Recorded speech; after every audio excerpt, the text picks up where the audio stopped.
الحمد للہ والصلاۃ لأہلہ۔ تین دعاؤں کا اہتمام زندگی کا حصہ بنائیں۔ ان کے فضائل، ان کے فوائد، ان کی برکات، ان کی کرامات، ان کے کمالات کا استحضار یعنی تصور دھیان ہو ان تین دعاؤں میں۔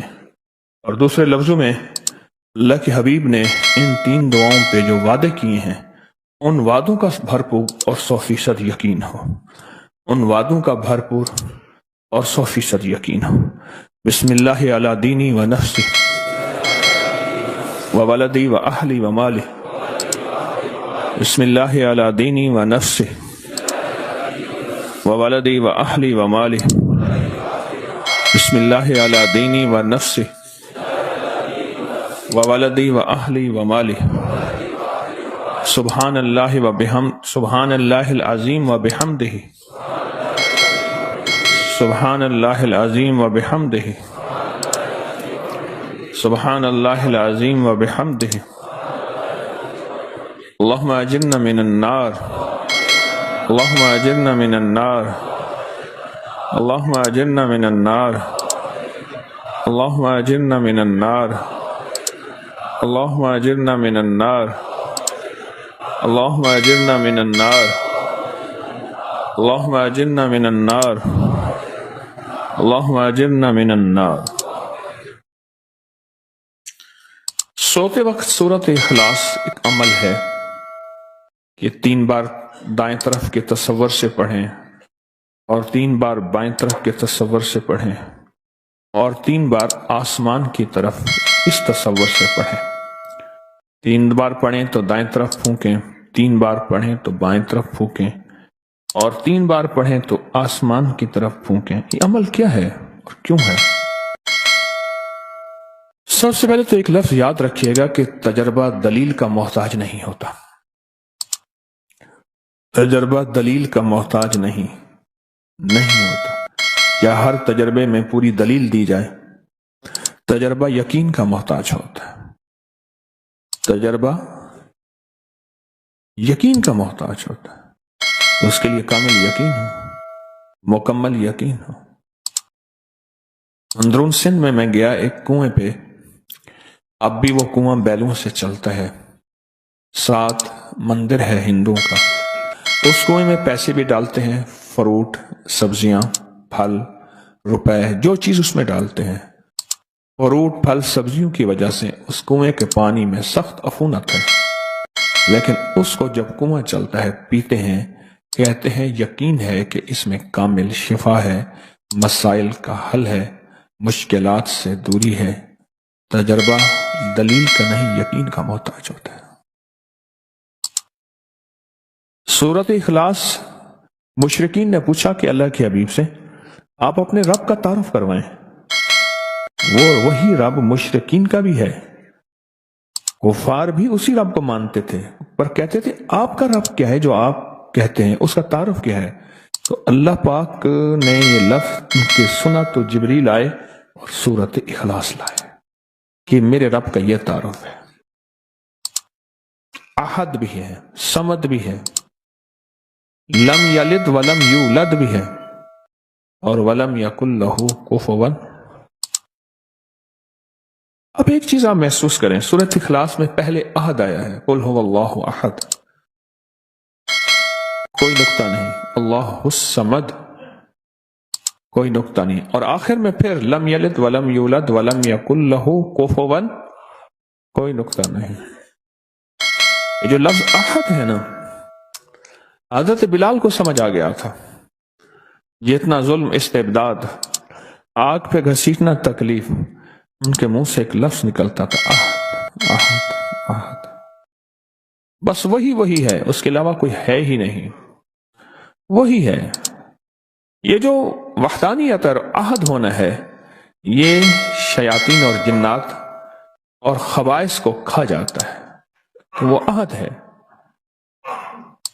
اور جب یہ لفظ آپ پڑھتے ہیں تو وہ جناتی اور شیطانی چیزیں جو آپ کے ساتھ ہر وقت ہیں، آپ کے دسترخوان پہ بھی ہیں، آپ کے بستر پہ بھی ہیں، آپ کے بیت الخلاء پہ بھی ہیں، آپ کے گھر میں بھی ہیں۔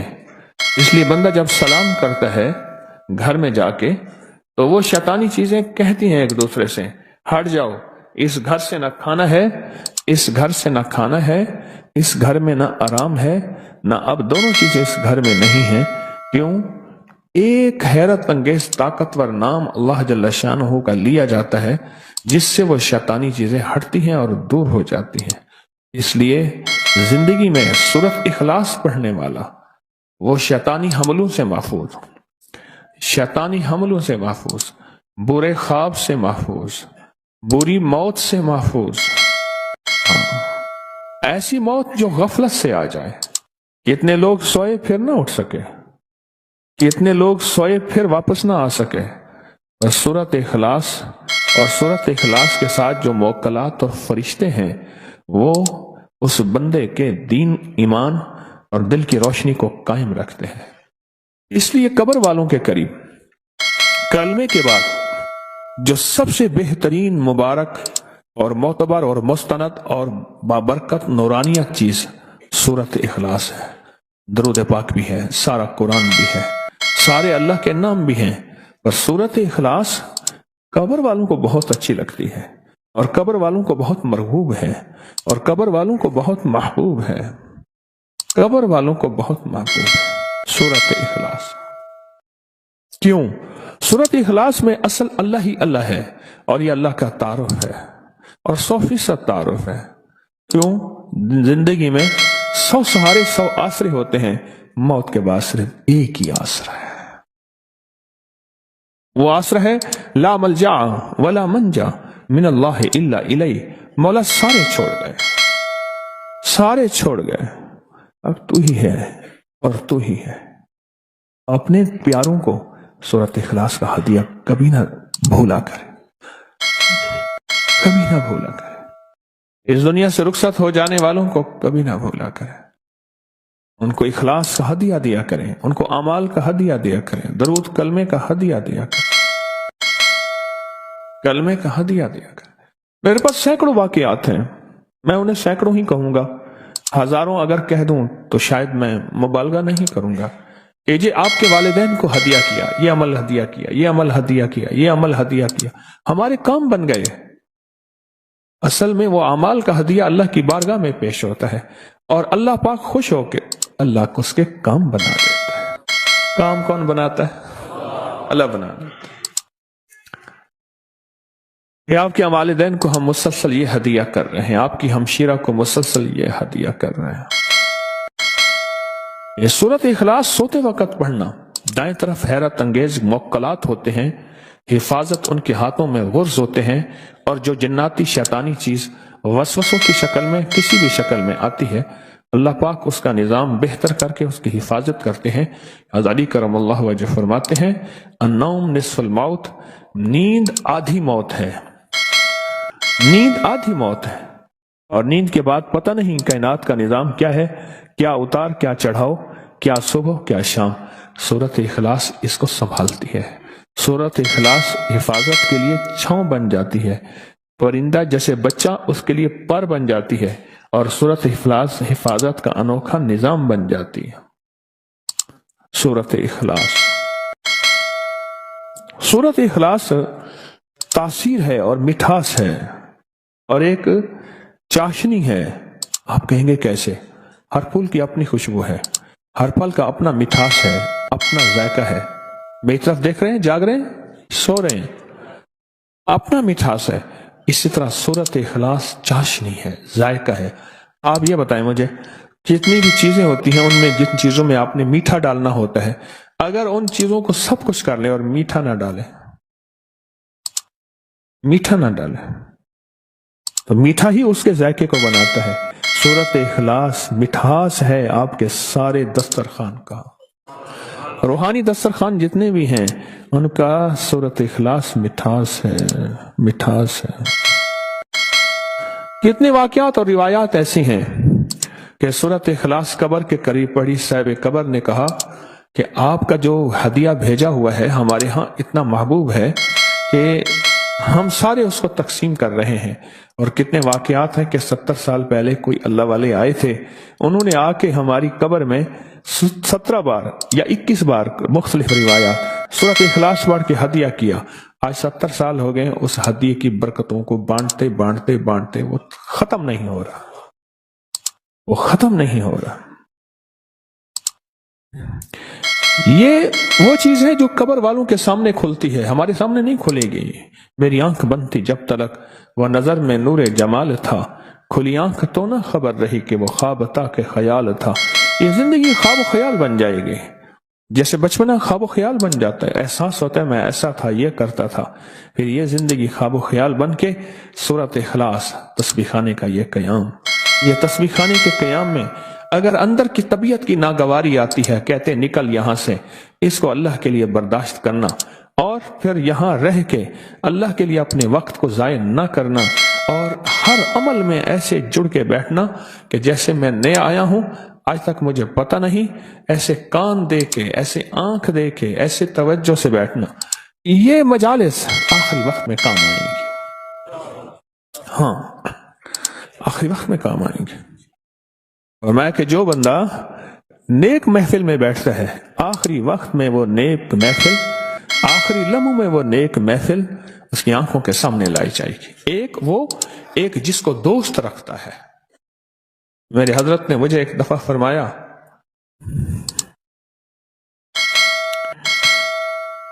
मुझे दोस्त रखते हैं, मैं दोस्त के साथ मतलब इश्क रखता हूं और मैं अपने बोलूं में सच्चा है।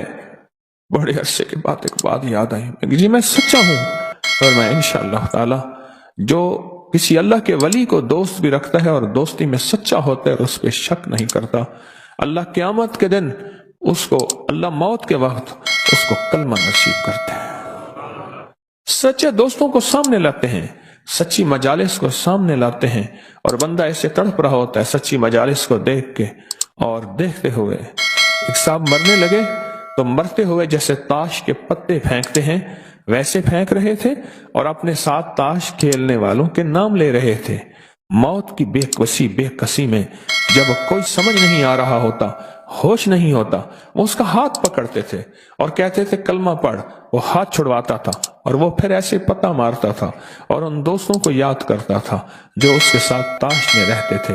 वो कलमे का इसरार करते रहे, वो पत्तों का इसरार करता रहा और पत्ते फेंकते फेंकते दुनिया से चला गया।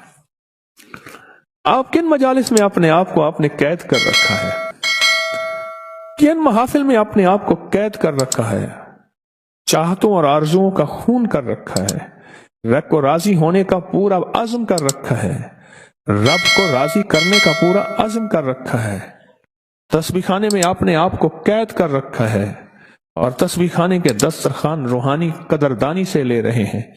ये आखिरी लम्हों में काम आएगा और आखिरी लम्हों में नहीं। मेरे पास एक साहब आए, कहने लगे कि मेरे वालिद फरमाते थे कि उनके जो दादा थे, मेरे वालिद फरमाते थे जो उनके दादा थे, उन्होंने अपने दादा को देखा हुआ था, बचपन और जवानी में उन्होंने लंबी उम्र पाई। वो एक अल्लाह वाले के यहाँ रमजान के रोजे रखने चाहते थे, जैसे शेख अब्दुल हक मुहद्दिस देलवी रहमतुल्लाह अलैह यहाँ लाहौर में शाह अबुल मुआली रहमतुल्लाह अलैह के यहाँ रोजे रखने आते थे।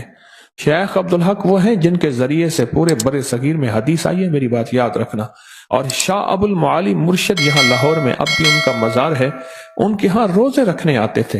किसी ने पूछा आप तो मुर्शिद आलिम हैं और आप तो आलिम हैं, मुर्शिद तो गैर आलिम हैं, आप यहाँ क्या करने आते हैं? कहा कि इमाम अहमद बिन हम्बल बशर हाफी के यहाँ जाते थे और इमाम अहमद बिन हम्बल बहुत मुज्तहिद आलिमों के इमाम थे। बशर हाफी तो वो थे जो बहुत अरसा पहले शराब से तौबा करके आए थे। कहा बड़ी बड़ी हस्तियों के वाकयात सुनाते थे कि वो आलिम थे, उनके मुर्शिद गैर आलिम थे, लेकिन उस गैर आलिम मुर्शिद की सोहबत और अदब की बरकत से रब ने उस आलिम को चमकाया और उसका फैज आलम में फैलाया।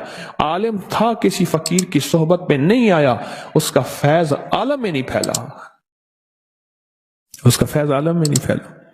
रोजे रखने आते थे लाहौर में, दिल्ली से लाहौर में, और जब बहुत दूर होते थे घोड़े की सवारी से नीचे उतरते थे, लगाम पकड़ते थे कि अब मेरे मुर्शिद का दर आ गया, शहर आ गया, और यहाँ वालिहाना रहते थे, आशिकाना रहते थे और रमजान पूरा गुजारते थे। ईद के बाद चंद दिन और गुजारते थे और फिर मुर्शिद के सामने जाते थे, इजाजत तलब करते थे। शेख अब्दुल हक मुहद्दिस देलवी रहमतुल्लाह अलैह फैज पा के गए हैं, नूर पा के गए हैं, अपने आप को कैद करके रखते थे, कैद करके रखते थे।